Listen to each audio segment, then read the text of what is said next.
Assalamualaikum warahmatullahi wabarakatuh. Perkenalkan, nama saya Safir Hendrayani dari jurusan Akuntansi Syariah B semester 5.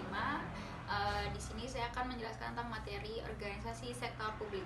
Pengertian dari organisasi sektor publik itu merupakan organisasi penyelenggaraan pelayanan publik yang bertanggung jawab memberikan pelayanan terbaik kepada masyarakat dalam rangka menciptakan kesejahteraan rakyat. Menurut Bastian 2006, organisasi sektor publik merupakan organisasi yang bertujuan untuk mensejahterakan masyarakat secara bertahap dengan aktivitas berupa pelayanan publik atau public service seperti dalam bidang pendidikan, kesehatan, keamanan, penegakan hukum, transportasi publik, dan penyediaan pangan. Tujuan pendirian organisasi sektor publik: yang pertama, kesejahteraan rakyat; yang kedua, budaya dan kualitas aparat pemerintah untuk menjadi abdi negara dan masyarakatnya. Artinya, bukan sebagai penguasa terhadap negara dan rakyatnya. Yang ketiga, kualitas pelayanan umum atau publik di berbagai bidang pemerintahan umum dan pembangunan, terutama pada unit-unit kerja pemerintah pusat dan daerah. Organisasi sektor publik didefinisikan secara garis besar sebagai berikut. Yang pertama, menyusun standar pelayanan publik yang cepat, tepat, murah, memuaskan, transparan, dan tidak diskriminatif. Yang kedua, mengembangkan konsep indeks tingkat kepuasan masyarakat sebagai tolak ukur terhadap optimalisasi pelayanan umum oleh penyelenggaraan negara kepada masyarakat. Yang ketiga, melakukan upaya regulasi dan debirokrasi, khususnya kebijakan-kebijakan di bidang ekonomi untuk menghilangkan seluruh hambatan yang menghambat mekanisme pasar. Lalu tipe organisasi sektor publik. Yang pertama, for profit organization. Yang kedua, quasi profit organization. Yang ketiga, quasi non-profit organization. Keempat, pure non-profit organization. Karakteristik organisasi sektor publik. Dari tujuannya untuk mensejahterakan masyarakat secara bertahap, baik dalam kebutuhan dasar dan kebutuhan lain, baik jasmani maupun rohani.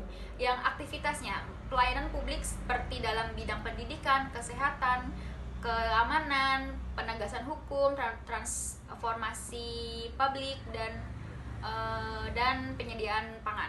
Yang ketiga, sumber pembiayaannya berasal dari masyarakat yang berwujud pajak dan retribusi, laba perusahaan negara, pinjaman pemerintah, serta pendapatan lain-lain yang sah.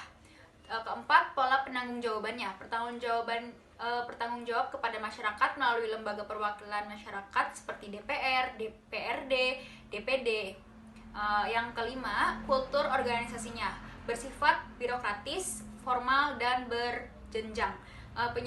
Penyusunan anggaran dilakukan bersama masyarakat dalam perencanaan program. Stakeholder dapat dirinci sebagai masyarakat Indonesia, para pegawai organisasi, para investor, lembaga-lembaga internasional, termasuk lembaga donor internasional seperti Bank Dunia, IMF, ADP, PBB, UNDP, dan pemerintah luar negeri.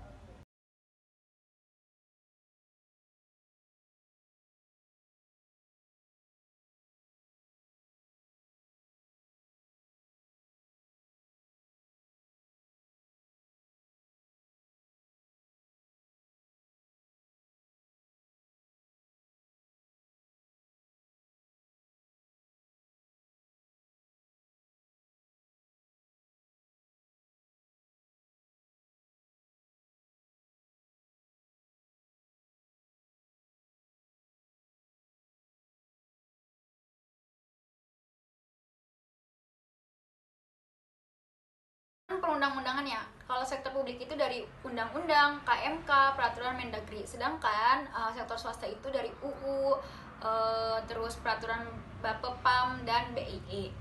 Lalu dari kepemilikannya, kalau sektor publik itu pemilikan dimiliki secara kolektif oleh masyarakat, sedangkan sektor swasta itu pemegang saham. Lalu pertanggungjawabannya, kalau sektor publik itu ke masyarakat dan parlemen, sedangkan sektor swasta itu ke pemegang saham dan kreditur. Lalu ke-6, struktur organisasinya, kalau sektor swasta itu birokratis, kaku, dan hierarkis, sedangkan sektor swasta itu fleksibel, datar, piramid, dan fungsional. Lalu terakhir, sektor